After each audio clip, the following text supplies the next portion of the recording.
Okay guys, I'm on one of the forums at the moment, locating cement.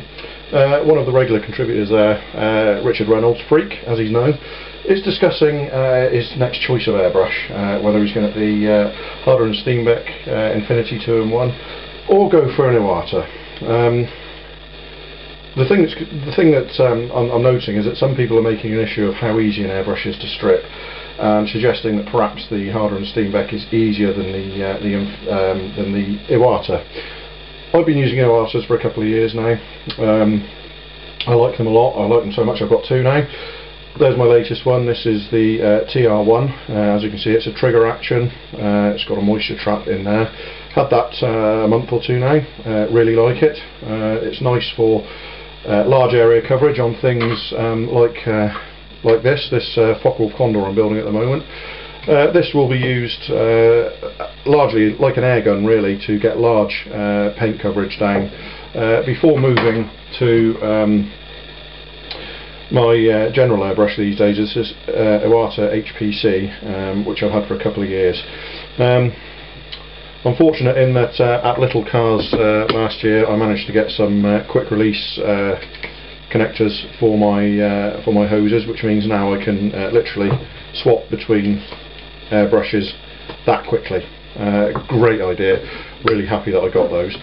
What I'm here to show you is just how easy it is to strip the HP-C airbrush for the amount of cleaning you're going to need to do on a regular basis in terms of your general spraying. Okay, so this is the airbrush. As I say, I love this airbrush like I've never loved any other.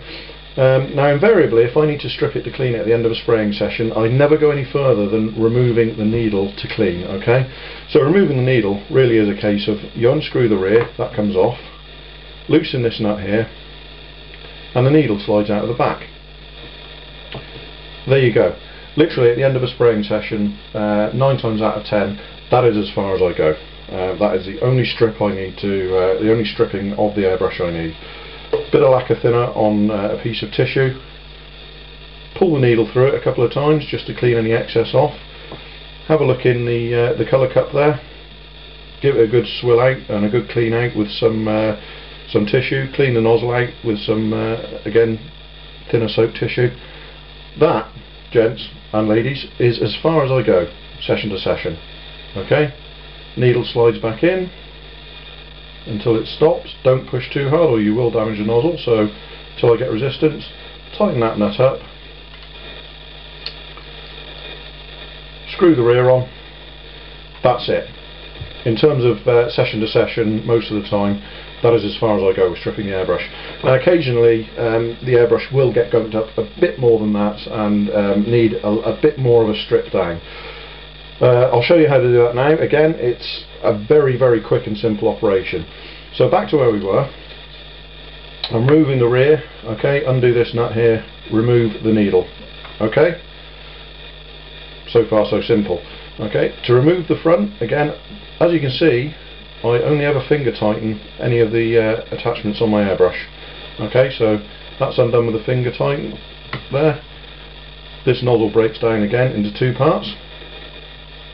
Okay, and then what we have here is this very, very finely precision machined actual nozzle itself. Okay, I do use the spanner for this, not because it's tight, but just because it's easier to remove it using that. Okay, so I'm just going to remove that. Okay, this is a very, very tiny part, so make sure that your workbench is clear. Okay, I don't know if you can see that. That's how small that part is. Okay, it's about 4 or 5 millimeters long and 2 or 3 millimeters in diameter. In the 2 years of owning my airbrush, I've stripped it further than that twice. All this needle, all this trigger assembly here and the needle locking assembly, I've only ever taken that apart twice when I've been particularly stupid and got paint really where I'd really rather it hadn't gone. Okay, so for most of the time this can be ignored. Okay, so what I'll do then is I'll actually use the needle backwards, put it in the wrong way because you haven't got the nozzle in the front here to damage, and just work the needle backwards and forwards to remove any gunk that might be in there. Drop a bit of thinner in there, like so.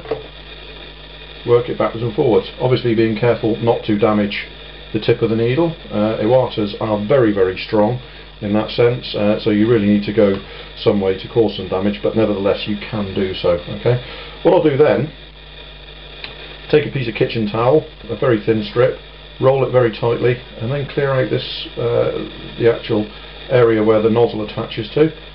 Put it through with a pair of tweezers. Okay, if it'll break off. That's it. Really, that's it. You can see there's a bit of paint come onto that.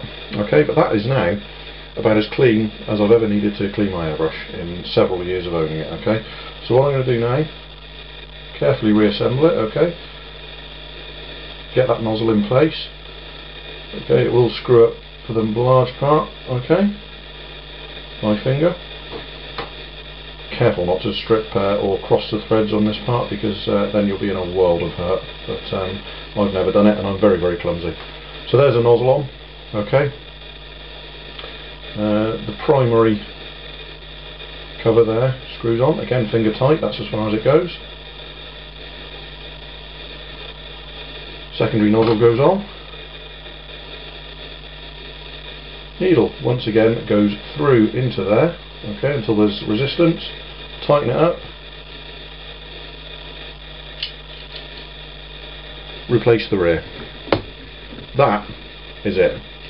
Stripped and cleaned. Easy, isn't it? Okay, and as you can see, if I turn my compressor on, put a bit of thinner in there just to check flow. There you go. One cleaned Iwata HP-C.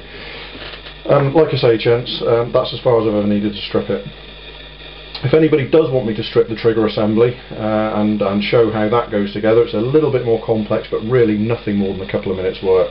It just needs a bit of care so you don't lose parts. Anybody wants me to do that, I will do it if they drop me a line. But for now, gents, that really is it.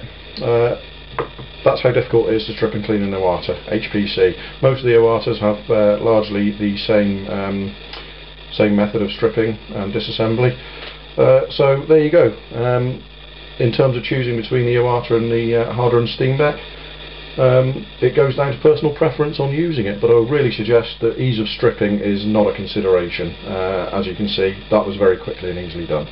Okay, so I hope that's given a bit of clarity to at least the Iwata side of the debate. Any further questions? Well, you know who I am, and you can all drop me a line on the forum. Okay.